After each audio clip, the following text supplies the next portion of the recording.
بعد ذلك للنقاش والتحليل.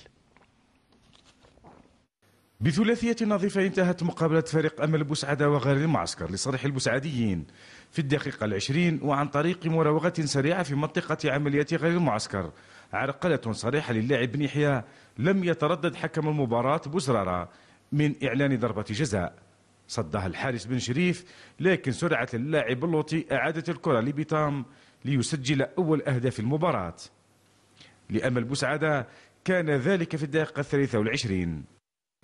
5 دقائق بعد ذلك وعن طريق ركنية بن يحيى برأسية جميلة يضيف الهدف الثاني.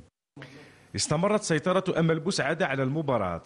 الدقيقة 43 مخالفة يسددها اللاعب عبد الله دون نتيجة.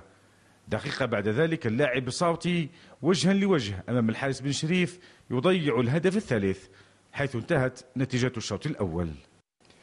الشوط الثاني شهد في الدقيقة 16 تغيير الحارس بن شريف بسبب الإصابة، استفاقة وإن كانت محتشمة من لاعبي غير المعسكر للرجوع في النتيجة، محاولة عديدة ومعركة للسيطرة على وسط الميدان، هجومات معاكسة متتالية من غير المعسكر باءت كلها بالفشل أمام دفاع منظم لأمل بوسعادة.